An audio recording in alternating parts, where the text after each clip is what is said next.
From film and music to fashion and sports, there's no denying the contributions and impact that Oscar-winning director Spike Lee has had on popular culture. The Brooklyn Museum exhibit Spike Lee Creative Sources gives a glimpse into the world of one of the world's most influential creators. It's filled with personal objects that have inspired him on his journey. Spike Lee is back on the Good Day couch. Nice to have you. It's been a minute. It's been a minute. I know we haven't seen each other, but we've seen each other out. But even when we don't see each other, we still see each other. We got the vibe. We got the vibe. So Spike. But you know, Italian-Americans, and my people, you know we got something. Right? I know. It's just a little bit jump over the Mediterranean. That's it. Yeah, that's what Hannibal did. Spike. It's all about you today because there's an incredible exhibit which you participate. Obviously, you had to participate. It's my stuff. It's your stuff. It's your stuff. So Right. give us an idea why you wanted to do this. Well, I started collecting when I was a kid. Baseball cards, Marvel comic books. And it's crazy, nobody knew how valuable stuff was. We were growing up, we would put baseball cards on the spokes of the bike. And how many mothers threw their sons' comic books out? Yeah, guilty. You did? A little bit. And so I've always been a collector. And when I was little, I started collecting autographs. So when the San Francisco Giants would come into New York, we'd go to Roosevelt Hotel and wait for Willie Mays to come out, and the Braves would come wait for Hank Aaron, and the Pirates come out waiting for Roberto Clemente. So I've always collected stuff. And once I got some more money, I started like getting stuff in auctions, stuff like that. But and then I asked people for stuff. I asked Prince for a guitar. What? And it showed up a year later. But How did that conversation go? Hey. yeah, right, exactly. How did that It wasn't on the phone. But here it is really when people, get back to where I was, when people, too many people when they came to my office in Brooklyn said, this is not an office, this is like a museum. And now people, they weren't coming to my office, but now they could come to the Brooklyn Museum. It's going to be up, it starts Friday, it's going to run till February. Have you seen the exhibit all put together and ready yet? No, I wanted to stay till... Oh, I love it. Or today, it will be the first time I've seen everything up. Okay, well, Christal Young, you know Christal. Right. She's our reporter extraordinaire. She's at the Brooklyn Museum right now, and I think she's... The Brooklyn Museum in the People's Republic of Brooklyn. Anyway, I think she's going through the stuff. I hope she's not touching too much. Christal, what do you got? I'm touching everything, Rosanna. No, I'm not. I'm here with the curator. They would definitely wring my neck. Well, I can tell you that this exhibition has layers and layers to it. There are several rooms, and they all sort of rep all of the creative things that have gotten into Spike's brain and made him the filmmaker and the content creator that he is. We thought it just made sense to start in the room that's labeled Brooklyn, because I know, Spike, that you were born in Atlanta but raised in Brooklyn, and Brooklyn is your adopted home. We love you here. And one thing I have to say about Spike Lee is that he's always a person of the people. He's out in the grocery store. Over the years, so many people have said to me, I saw Spike. I had a conversation with Spike. So I love that Spike is accessible and he reps Brooklyn in the best way. Now let me just introduce Kimberly Gant. She is the curator of this exhibition, and what we're going to do, it's going to be a little challenge, but we're going to make it. We're going to walk from room to room to show you how big everything is. We walk through a door from the Brooklyn room, and then we're in the sports room. And I know that we have a ton of photos. Christal, slow it down. Let's talk about the Knicks a Spike second. and sports. Spike, when you how many jerseys can you possibly have, Spike? Not enough. But those are all game-worn jerseys. Those are all game-worn jerseys. And signed. From some of your favorite players. Ewing, Earl Monroe, Walt Frazier, late great David DeBusschere. Oh, wow. Stuff like that. Jerseys. The glory years. The glory days. I know. Now you're one of those people. What do you see, Spike? The late great Dave Stallworth, Earl Monroe, Walt Frazier, Starks. Wow. Okay, hold on. Clyde. Earl the Pearl, Bill Bradley. Amazing. The late great Anthony Mason, Oakley. So when you bring home these jerseys, what does your wife Tanya say to you? She's like, does she say, how many jerseys are you going to bring home? They go to the office. I was wondering about how they gotta, I'm not going to the office from the garden, so they spend the night, then the next morning to the office. All right. Christal, show us another little section of the museum so we can have Spike talk about it. Yes. 100%. So we're in the photography room. I see Ella Fitzgerald and Nat King Cole and amazing photos. That's Ella Fitzgerald. Oh, Spike, Yes. did you take these pictures? No.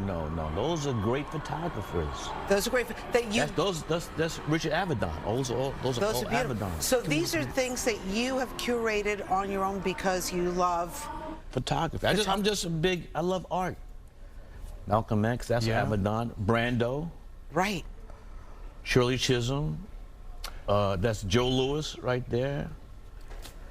These are incredible. So did you help in like saying, I want this all together? What kind of direction? Oh, that's Lena Horne.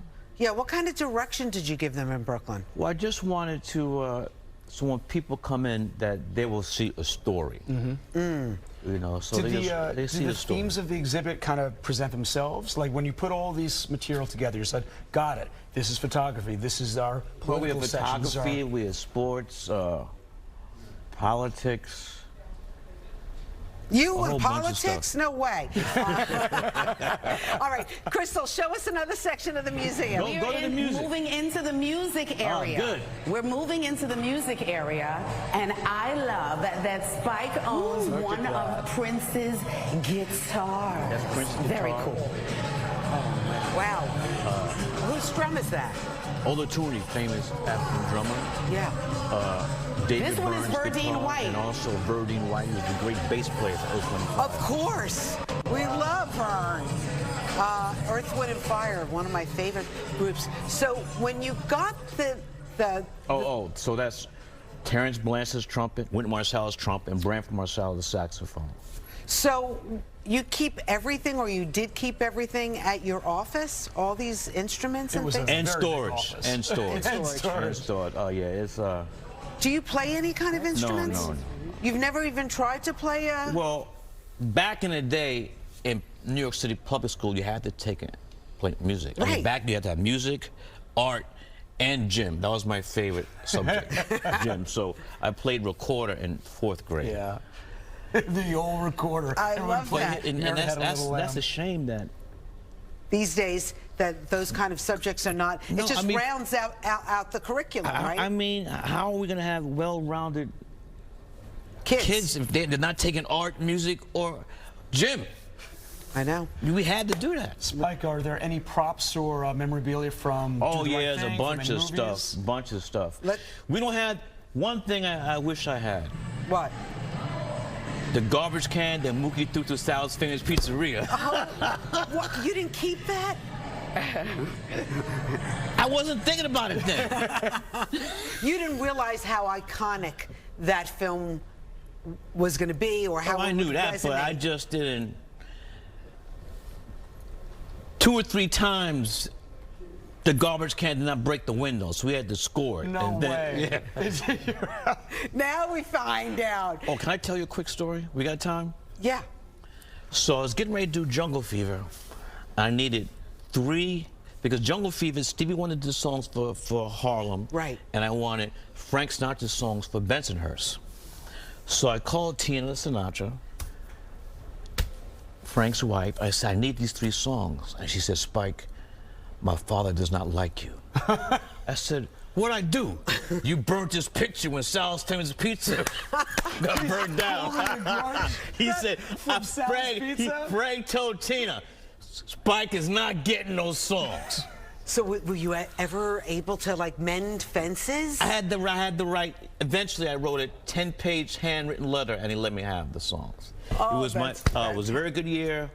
Hello, Young Lovers, and forgot the song. But look, De Niro never say nothing about his stick to being burned. But Chio never something. But Frank was not having it. Frank is old school. All right, let's go back to Christal. Frank was not having it. Curator wants to say something to you. Okay, let's hear it. Our curator wants to say something to you, Spike. Yes. Okay. Kimberly Gant. Hopefully you're so excited about tonight. Everything looks amazing. So we can't wait to have you see all the amazing work that we've done. So it looks amazing, and I hope you're thrilled. I think you will be, Spike. I think you will be. We're now in one of the cinema rooms, right? Yes, cinema history. I love all the old movie posters. I mean, when you come, it's like putting on your layers on a cold day. You take one off, you're like, oh, I got another one. I got another one. But all of them visual and interesting, and all of them proving how much Spike Lee loves New York, and we love Spike. Dolce Vita. All right, Rosanna. From the Brooklyn Museum, I'm going to toss it back inside to you and Spike. And Spike, if you ever want to get rid of the guitar princess, okay, back. I don't think you have a shot at all, Christal, but it looks fabulous. Can I just, last thing, no, the assistant director tell me to wrap it. That's okay. But one of the great things I have, May 8th, 1970, Game 7, the Willis Reed game. Wow. I got one of the nets. Wow. I was there at that game. Wow. Yeah, I was 13 years old. I was holding back on the Nets, you know, because every time, the last time you were on, I gave you a Nets hat. No, the net. The net. Oh. The net. Oh, the around net. the rim. I thought you were talking about Hey, the Nets. come and get him. Somebody. The physical net, not The the nets that's attached to the basket. The Willis Reed game, Not the May 8th, Nets. 1970, the Knicks' first world championship. This segment I was is there. over. It was going so nice until I brought up the Nets. I knew that. Never been a net fan. I know. I must have confused you with somebody else. No, you're confused, not me. Well, listen, first of all, before you go, how long will this exhibit be? February. Okay, fantastic. Black History Month. Of course, got to be there. The other thing is, congratulations to you and Tanya. Yesterday we celebrated our 30th anniversary. Wow, congrats. How does she do it? Hey, don't have her on this show. She's been here. We love her. Yeah, but don't ask that question. Spike Lee, thank you so much. Thank you. Congratulations. Congratulations on the exhibit. And It is an pleasure to meet honor you. to be on the same couch with you, my friends. Love you, Thank you, Spike. thank you. All right, Brooklyn in the house. Go check out his new exhibit at the Brooklyn Museum.